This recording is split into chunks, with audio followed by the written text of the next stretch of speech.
नमस्कार साथियों, एनालाइजर में आपका स्वागत है। कहते हैं चश्मे खरीदार के नज़र में रहने के लिए बहुत हुनर चाहिए बाजार में रहने के लिए। तो अगर आपका बाजार क्या है, आपका बाजार है कंपटीशन। अगर आपको कंपटीशन में रहना है तो तैयारी जो है थोड़ी थोड़ी थोड़ी थोड़ी करके, भले वैकेंसी की जानकारी अभी न हो, लेकिन वैकेंसी की जानकारी तो बजट में बता दी गई है कि 2 चरणों में एग्जाम होगा शिक्षक भर्ती का, और 2 चरणों में एग्जाम होगा तो पहले चरण की स्वीकृति इसी वित्तीय वर्ष में है। समय बहुत कम है, लग रहा होगा समय बहुत है, लेकिन जब एग्जाम हो जाता है और एक एक नंबर के लोग चुकते हैं तो लगता है समय कम है। सीजी टेट का एग्जाम हो चाहे शिक्षक भर्ती का एग्जाम हो, शिक्षक भर्ती से पहले सीजी टेट होगा ही होगा।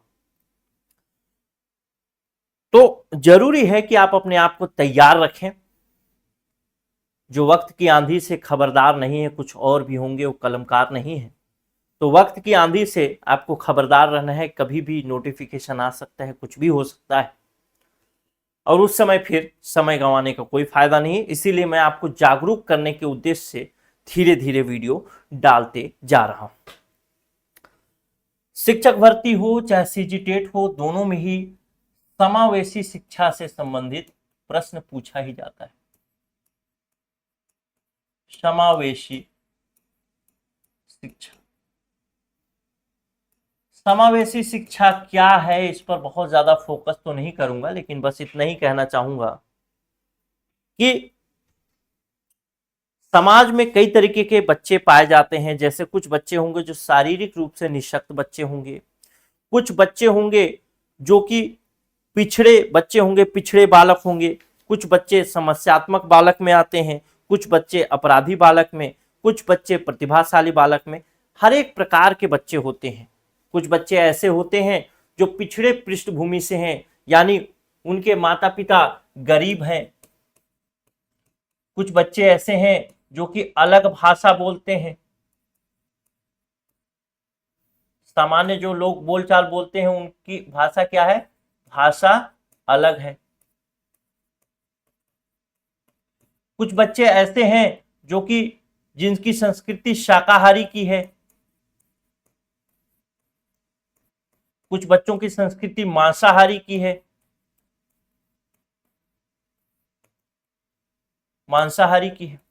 हर प्रकार के, विभिन्न प्रकार के बच्चे आते हैं। कुछ बच्चे शारीरिक रूप से निःशक्त हैं, कुछ बोल नहीं सकते, कुछ पढ़ नहीं सकते। बहुत अलग अलग समस्याएं हैं, अलग अलग बच्चों की प्रकृति अलग अलग होती है।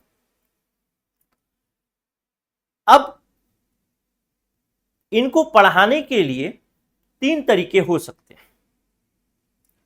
चूंकि हर पृष्ठभूमि के बच्चे आएंगे तो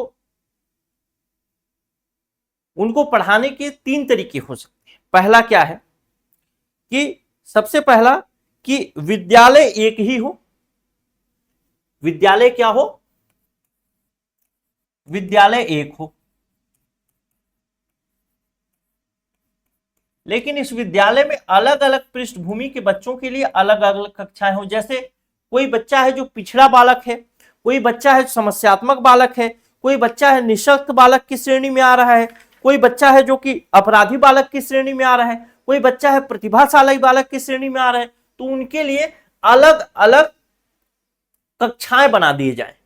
ठीक है, जैसे अपराधी बालक के लिए अलग कक्षा, प्रतिभाशाली बालक के लिए अलग कक्षा। तो विद्यालय एक हो लेकिन कक्षा क्या हो, अलग अलग।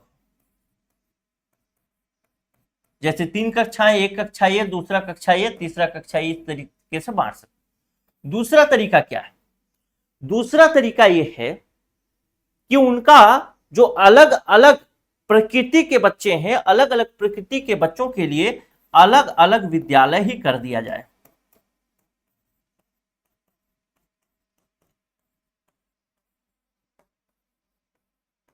तीसरा तरीका यह हो सकता है कि विद्यालय एक हो और उस विद्यालय में सभी प्रकार के बच्चे पढ़ सके, यानी और कक्षा भी एक हो।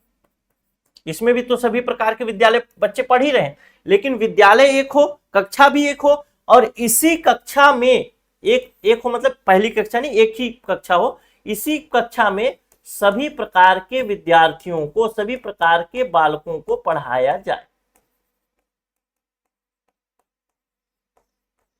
सभी प्रकार के बालकों को पढ़ाया जाए। तो इस तरीके से 3 तरीके से हम बच्चों को पढ़ाने के बारे में सोच सकते हैं। ऐसे बच्चे जो समस्यात्मक बालक हैं या फिर शारीरिक रूप से निशक्त बालक हैं, अपराधी बालक हैं, उनके लिए ये 3 तरीके अपनाए जा सकते हैं। या फिर जो बच्चे गरीब हैं, अलग भाषा बोलते हैं, उनके लिए भी अलग अलग श्रेणियों में बांटा जा सकता है। हो सकता है कि अलग भाषा बोलने के लिए कक्षा अलग हो जाए, शाकाहारी बच्चों के लिए अलग, मांसाहारी बच्चों के लिए अलग, जो भी एक तरीका बता रहा हूं, एक क्या बोलते हैं, एक वर्गीकरण का आधार कह सकते हैं आप इसको, वर्गीकरण का आधार बोल सकता हूं मैं इसको। जैसे इसमें और भी आधार हो सकते हैं कि निशक्त बालकों को अलग से कक्षा दिया जाए, अपराधी बालकों को अलग से कक्षा दिया जाए। ठीक, कुल मिला के फोकस हमारा आधार पर है, उस पर मत सोचिएगा कि शाकाहारी बालकों के लिए अलग, मांसाहारी के अलग। ठीक है, तो ये बात मैं कहना चाहता हूं। तो इसके 3 तरीके हैं, 3 तरीके में से जो तीसरा तरीका है, इस प्रकार से यानी कक्षा विद्यालय एक हो और उसी विद्यालय में सभी प्रकार के बच्चों को एक ही कक्षा में बैठा के पढ़ा दिया जाए, उसको कहा जाता है समावेशी शिक्षा या समावेशी कक्षा। अरे यार, समावेशी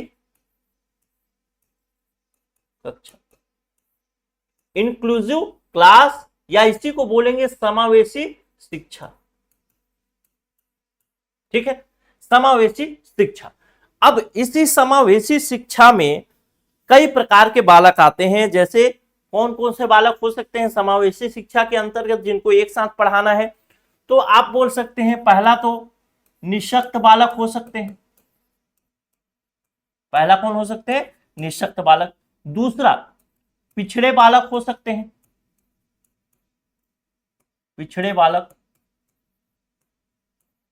तीसरा अपराधी बालक हो सकते हैं।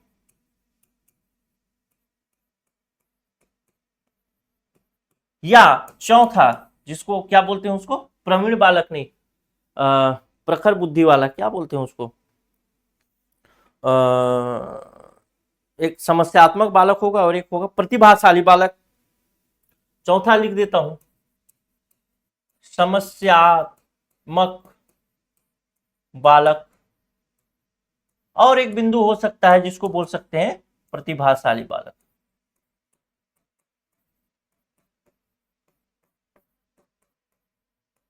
और इन्हीं सभी प्रकार के बालकों को एक साथ बैठा करके पढ़ाना क्या होगा? समावेशी शिक्षा।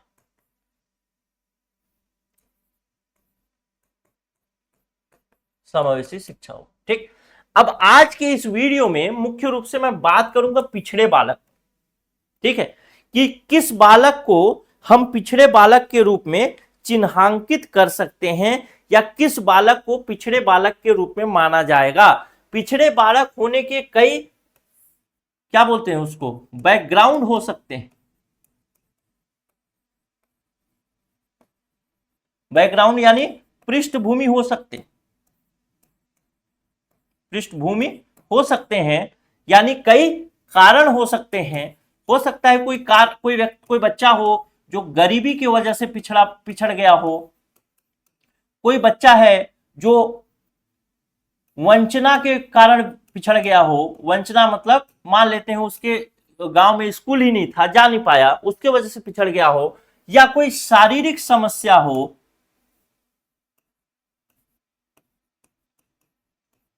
अरे शारीरिक समस्या हो, इसके वजह से पिछड़ गया हो, ये अलग अलग बातें। ठीक, किसके वजह से पिछड़ा, ये अलग बात है। लेकिन किसी बालक को हम पिछड़ा बालक कैसे मानेंगे, उसके विषय में बात करेंगे। कैसे, क्या क्राइटेरिया है किसी बच्चे को पिछड़ा बालक मानने के लिए। तो आज बात करते हैं पिछड़ा बालक, जो कि इसका सेकेंड नंबर पॉइंट है। समावेशी शिक्षा में हमने कौन कौन से बालक शामिल करेंगे, उसमें सेकंड नंबर पॉइंट है पिछड़ा बालक। पिछड़ा बालक के विषय में किसको पिछड़ा बालक माना जाए, इस विषय में बहुत उहापोह की स्थिति थी और बहुत सारे मनोवैज्ञानिकों ने, बहुत सारे चिंतकों ने अलग अलग अपने विचार दिए और उन विचारों में से एक सबसे महत्वपूर्ण विचार सीरीट बर्ट का विचार माना जाता है। किसका विचार? सीरीट बर्ट। सीरीट बर्ट का विचार सबसे महत्वपूर्ण माना जाता है और सीरीट बर्ट के विचार से लगभग सभी लोग सहमत भी हैं। सीरीट बर्ट ने कहा पिछड़ा बालक वह बालक है जो अपनी विद्यालय जीवन के मध्य अपनी उम्र के समकक्ष से नीचे की कक्षा के कार्य करने में असमर्थ होता है। क्या कहता है? पिछड़ा बालक ऐसे बालक को मानेंगे जो विद्यालय के मध्य अवस्था, विद्यालय काल लिख देता हूं तो क्लियर हो जाए, के मध्य अवस्था, मध्य अवस्था मतलब लगभग 10 से 11 वर्ष, ठीक, लगभग 10 से 11 वर्ष, ठीक। इसको अगर एक शॉर्ट फॉर्म में मैं कहूं तो कितना कह सकता हूं? 10.5 वर्ष, 10.5 वर्ष। तो पिछड़ा बालक ऐसे बालक को मानेंगे जिसकी उम्र लगभग 10.5 वर्ष हो, यानी 10.5 वर्ष में नाप किया जाना चाहिए, मापन किया जाना चाहिए, मापन किया जाना चाहिए कि कोई बालक पिछड़ा बालक है या नहीं। तो जब मापन करेंगे तो किस आधार पर मापन करेंगे, कैसे देखेंगे? तो देखेंगे कि जिसकी उम्र अगर 10.5 वर्ष है, 11 वर्ष है या 10 वर्ष है, जो भी है, वो क्या अपने से कम उम्र के जो बच्चे पढ़ रहे हैं, यानी पिछली कक्षा 10-11 वर्ष में बच्चा कितनी कक्षा में रहेगा? लगभग 5वीं में रहेगा या तो 6वीं में रहेगा। तो क्या अगर 5वीं में है तो वो 4थी कक्षा क्लास 4 के दिए गए या क्लास 4 की जो किताब है उसमें जो एक्सरसाइज दिए हुए हैं या फिर क्लास 4 का जो होमवर्क है, क्लास 4 की जो क्रियाकलाप है, उन सबको अच्छे तरीके से कर पा रहा है या नहीं कर पा रहा है। यदि कर पा रहा है तब उसे कहेंगे सामान्य बालक, या फिर हम उसको कह सकते हैं और प्रतिभाशाली बालक अच्छे से कर रहे हैं, वो अलग बात है। लेकिन अगर नहीं कर पा रहा है, इसका मतलब वो क्या होगा? कर पा रहा है तब सामान्य हो जाएगा या प्रतिभाशाली, और अगर नहीं कर पा रहा तब उसको हम क्या कहेंगे?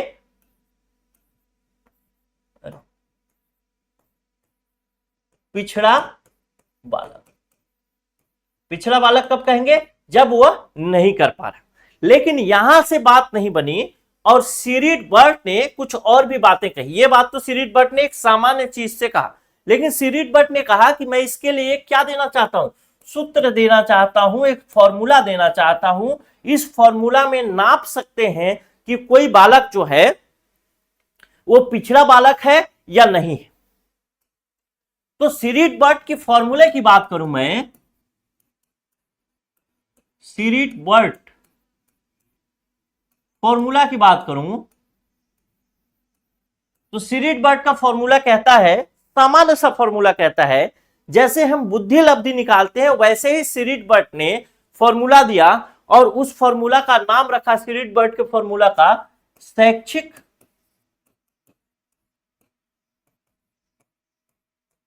लब्धि। शैक्षिक लब्धि। और शैक्षिक लब्धि के बारे में बताया कि शैक्षिक लब्धि बराबर होता है शैक्षिक उम्र बटे वास्तविक उम्र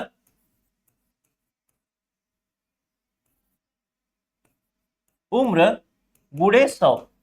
आपको याद होगा कि हम लोगों ने पढ़ा था क्या? बुद्धि लब्धि का फॉर्मूला। बुद्धि लब्धि का फॉर्मूला क्या कहता है? मानसिक आयु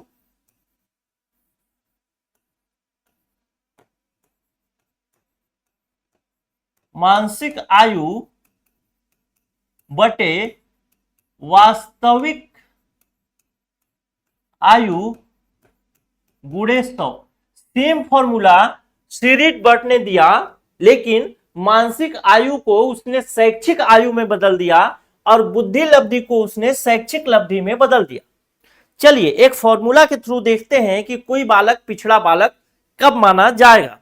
तो सीरीट बर्ट ने एक बात और कही कि यदि इतना करने के बाद शैक्षिक लब्धि 85 से लेकर के 85 से लेकर के 115 के बीच है, तो ऐसे बालक को हम सामान्य बालक के रूप में गिनेंगे।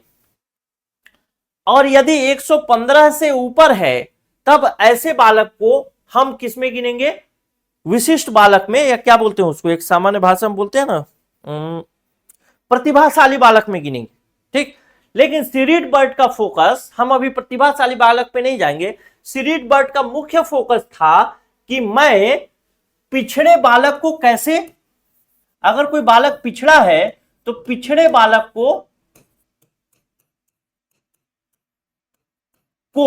अपने फॉर्मूले के माध्यम से कैसे जस्टिफाई करने में मदद करूं। इसलिए और फॉर्मूला अलग से नहीं दिया, बोला कि बस मैं पिछड़े बालक का फॉर्मूला देता हूं और कहता है कि 85 से 115 के बीच है तब वह सामान्य हो जाएगा। यदि 85 से कम है तब वह पिछड़ा बालक में आ जाएगा। पिछड़ा बालक मतलब 85 से कम। क्या 85 से कम? ये जो शैक्षिक लब्धि निकाल रहे हैं, ये शैक्षिक लब्धि अगर 85 से कम होता है, अरे यार 85 से कम होता है तो अब हम ऐसे बालक को क्या बोलेंगे? पिछड़े बालक के रूप में बोलेंगे।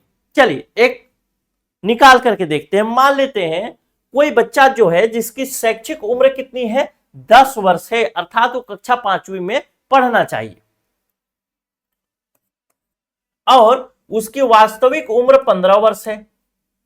गुणे 100 करेंगे, कितना हो जाएगा? 15, 5 या 15, 20 पंचे 100 और ये हो जाएगा आपका 200/3, यानी लगभग 66.66। और ये 66.66 अगर बात करूं तो 85 से कम है। यानी अगर मैं इस बालक का नाम सोनिया रख देता हूं, लड़का है ध्यान रखिएगा, सोनिया रख देता हूं, तो ये बालक कैसा हो गया? ये बालक पिछड़ा बालक हो गया। लेकिन एक दूसरे फॉर्मूले से बात करते हैं। अब देखते हैं, मान लेते हैं किसी बालक की उम्र, शैक्षिक उम्र 12 वर्ष है, वास्तविक उम्र 15 वर्ष है, गुणे 100 करते हैं। इस बालक का नाम है रमेश। बालक नहीं है, बालिका है, लड़की है। ठीक, रमेश नामक लड़की की उम्र 15 वर्ष है वास्तविक उम्र, लेकिन शैक्षणिक उम्र 12 वर्ष है। तब क्या यह पिछड़ा बालक होगी या नहीं होगी उसको देखते हैं। तो 3 चौके 12, 3 पचे 15, अब एक 20, 5 एकम 5, 20, ये भी हो गई कि कौन से बालक? 80 हो गया, 80 आ गया है उत्तर। तो कौन सी बालक हो गई? ये भी पिछड़े बालक में आ गई। लेकिन एक ऐसे बालक की कल्पना कर लेते हैं जो बालक हो सकता है कि सामान्य बालक में आ जाए। मान लेते हैं किसी की वास्तविक उम्र कितनी है, सॉरी शैक्षिक उम्र कितनी है? 15 वर्ष है और वास्तविक उम्र भी 15 वर्ष है। गुणे 100 कर लेते हैं, 15 से 15 यानी 100 आ गया उत्तर। तो बताया क्या है? 85 से 115 के बीच होगा, मतलब वो क्या है? सामान्य बालक में आ जाएगा। तो यहां तक आपको समझ में आ गई होगी कि सीरीट बर्ट ने कौन सा फॉर्मूला दिया और कैसे कैसे निकाला जाता है। और मुख्य रूप से पिछड़े बालक के बारे में उसने जो थ्योरी बताई कि यदि कोई 10-11 वर्ष का बालक है जो कि अपने से छोटी कक्षा का कार्य करने में असमर्थ होता है, तो ऐसे बालक को हम कैसा मानेंगे? पिछड़ा बालक के रूप में मानेंगे। और मापन के लिए उसने फॉर्मूला दिया, जिस फॉर्मूले को हमने बात किया। इसके अलावा हमने ये भी देखा कि जो समावेशी शिक्षा है उसमें किस किस तरीके के बालक आते हैं। इसके अलावा हमने ये भी देखा कि समावेशी शिक्षा में को यानी अलग अलग तरीके के बालकों को पढ़ाने के कौन कौन से तरीके हो सकते हैं। तो विद्यालय एक हो लेकिन कक्षा अलग हो, अलग अलग विद्यालय हो। और तीसरा तरीका देखा, एक विद्यालय और एक कक्षा में सभी प्रकार के बच्चे पढ़े, उसी को हम कहते हैं समावेशी शिक्षा। मिलता हूं अगले वीडियो में। नमस्कार, जय हिंद। आगे खत्म करने से पहले बता दूं, क्लासेस शुरू हो गई हैं शिक्षक भर्ती के लिए, सीजीटेट के लिए भी कॉम्बो क्लास भी चालू है। अगर आप चाहते हैं तो नीचे जो व्हाट्सएप नंबर चल रहा है उसमें आप मैसेज करके बात कर सकते हैं, कोर्स अपना ले सकते हैं और तैयारी को शुरू कर सकते हैं। नमस्कार।